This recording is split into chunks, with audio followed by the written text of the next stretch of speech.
Assalamualaikum warahmatullahi wabarakatuh. Sahabat madrasah dimanapun Anda berada, semoga malam hari ini kita masih bahagia. Karena ini adalah masih tetap Hari Pahlawan 10 November 2020. Teman-teman sahabat madrasah dimanapun Anda berada, berbicara tentang Hari Pahlawan tidak elok rasanya kalau saya sudah mengucapkan selamat tadi siang. Maka pada malam hari ini saya ingin sharing kepada teman-teman bagaimana sih kita seharusnya mengisi kemerdekaan, hadiah dari para pejuang yang dulu telah menumpahkan darah mereka untuk kemerdekaan bangsa ini. Kalau kita sampai menyanyiakan dan kita tidak mempertahankan negara ini untuk tetap merdeka, kemudian mengisinya membawa negara ini maju. Kemudian berbicara tentang sahabat madrasah, maka tidak jauh layaknya seorang santri. Kita masih tetap mengabdi sebagai santri di bawah naungan Nahdlatul Ulama. Santri selalu menjadi aktor utama dalam perjuangan merebut kemerdekaan. Resolusi jihad yang puncaknya adalah peperangan 10 November di Surabaya adalah salah satu bukti nyata bahwa mereka senantiasa menjadi garda terdepan dalam memperjuangkan kemerdekaan tanah air. Tidak hanya perjuangan merebut kemerdekaan, santri juga aktif dalam mengisi dan berkontribusi dalam sejarah perkembangan bangsa Indonesia sampai saat ini. Santri adalah benteng moral dan spiritual yang menjaga bangsa ini dari berbagai macam ideologi yang mengancam persatuan republik ini. Hubbul watan minal iman bukan sekedar slogan, tetapi telah menjadi ruh dan darah yang mengalir pada denyut nadi para santri. Mereka akan terus berjuang mempertahankan sekaligus mengisi hasil perjuangan para ulama dalam kemerdekaan negeri ini. Tetapi yang menjadi pertanyaan penting adalah, pada zaman modern adalah apa bentuk kontribusi santri untuk bangsa ini. Hari ini kita telah merdeka, tetapi bukan berarti bangsa ini tidak memiliki masalah dan tantangan lagi. Kemajuan teknologi yang sangat cepat tidak hanya memberikan kemajuan, inovasi dan berbagai kemudahan, tetapi juga melahirkan berbagai persoalan besar yang tidak terpikirkan sebelumnya.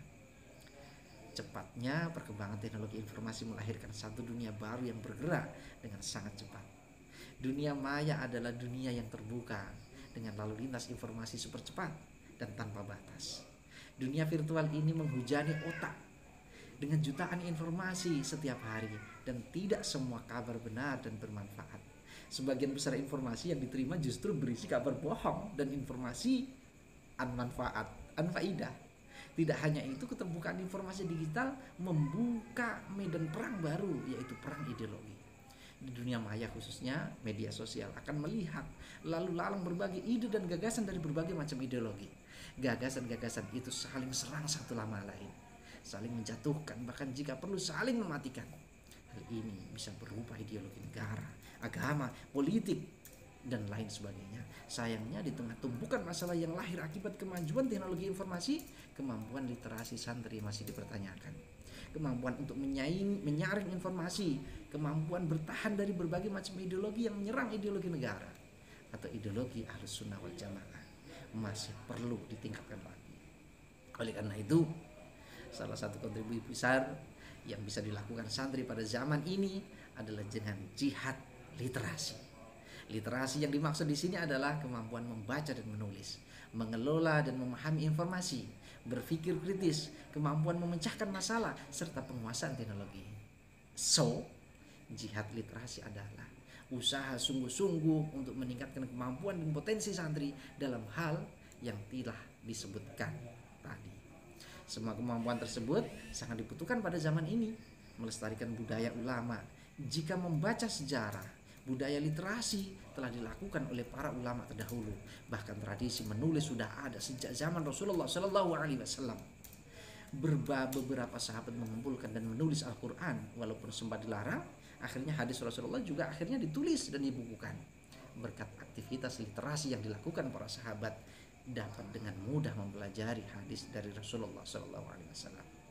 Tradisi literasi itu terus berkembang, puncaknya pada zaman dinasti Abbasiyah, sehingga Islam menjadi pusat kebudayaan intelektual. Walaupun setelah masa itu ada kemunduran, tetapi aktivitas menulis masih tetap berlangsung sampai sekarang. Para ulama Nusantara juga ikut andil dalam budaya literasi ini, seperti Imam Nawawi Al-Bantani, Syekh Al-Mahfud At-Turmusi adalah contoh ulama Nusantara yang berkarya banyak dan diakui oleh ulama baik dalam ataupun luar negeri. Jadi ketika para santri melakukan jihad literasi, itu berarti mereka meneruskan dan melestarikan budaya literasi yang telah dibangun oleh para ulama dan kiai. Sejarah peradaban Islam pada dasarnya dibangun atas budaya literasi yang sangat kuat. Oleh karena itu, harus tetap mempertahankan budaya itu dengan baik pada zaman dengan kecepatan informasi seperti sekarang. Budaya literasi merupakan kebutuhan primer. Tanpa kemampuan literasi akan hilang dalam jagat raya dunia maya yang begitu keras. Dengan demikian, kemampuan literasi akan menjadi modal utama bagi santri untuk bisa beradaptasi dengan dunia modern. Tanpa kemampuan literasi yang mumpuni, khususnya literasi informasi dan media, santri akan mudah terombang-ambing oleh derasnya arus informasi. Akan mudah kehilangan keyakinan, jati diri, bahkan ideologi yang dibawa dari pesantren.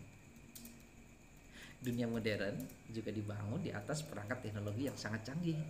Santri yang selalu mendapatkan stigma gagap teknologi bisa jadi akan sangat kesulitan melebur dalam dunia yang canggih. Benar nggak? Untuk itu, penguasaan literasi digital menjadi kebutuhan yang tidak bisa ditolak lagi. Karena tanpa kemampuan penguasaan teknologi, santri hanya menjadi objek, bukan subjek yang mampu menguasai teknologi. Literasi sebagai media dakwah.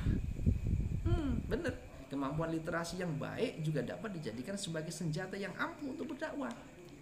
Bukankah santri adalah agen perubahan dalam dunia dakwah? Hari ini medan dakwah sangat terbuka lebar dengan adanya dunia maya. Manusia modern, khususnya para remaja, lebih banyak menghabiskan waktunya di media sosial. Dengan demikian itu adalah tempat yang paling tepat untuk melakukan dakwah. Untuk berdakwah di media sosial tentunya membutuhkan kemampuan literasi yang baik, terutama kemampuan menulis agar dakwah bisa dilakukan dengan efektif. Nah, nih, kelompok Islam radikal banyak menggunakan media sosial untuk menyebarkan paham dan propagandanya. Untuk itu, para santri harus mengimbangi narasi Islam keras yang disebarkan kelompok radikal ini dengan narasi dakwah yang lembut, sekaligus mencerminkan Islam rahmatan lil alamin. Narasi dakwah tersebut bisa berbentuk tulisan yang bisa dibaca dan dipahami masyarakat luas. Oleh karena itu, santri dengan semua kelebihannya di bidang keilmuan harus mampu menuangkannya ke dalam tulisan yang berkualitas dan memberikan edukasi kepada masyarakat. Jika mampu menguasai media sosial dengan dakwah yang sejuk, dengan narasi Islam yang rahmatan dan toleran, dengan sendirinya paham radikal akan hilang. Ya, otomatis itu. Selama ini mereka bisa berkembang dengan baik karena mampu menguasai dunia maya, khususnya media sosial, dengan menulis narasi sesuai ideologi mereka. Tidak heran jika banyak menemukan tulisan penuh kebencian, membid'ahkan, mengkafirkan kelompok lain yang tidak satu pendapat dengan mereka. Nih, santri harus mampu memberikan perlawanan. Jangan sampai mereka menguasai jagat media sosial dengan ujaran kebencian. Perkembangan teknologi tidak dapat ditolak dan disangkal. Nggak bisa, bro. Ya, teknologi dengan semua masalah yang dibawa akan terus menemani kehidupan. Oleh sebab itu, santri sebaiknya menyiapkan diri menghadapi situasi semacam ini. Salah satunya dengan melakukan jihad literasi. Mereka takbir, kita banyak baca sebagai bukti cinta kita kepada negeri. Selamat Hari Pahlawan 10 November 2020. Semoga kita adalah santri yang mampu mengisi kemerdekaan ini dengan karya yang luar biasa untuk majunya Indonesia. Assalamualaikum warahmatullahi wabarakatuh.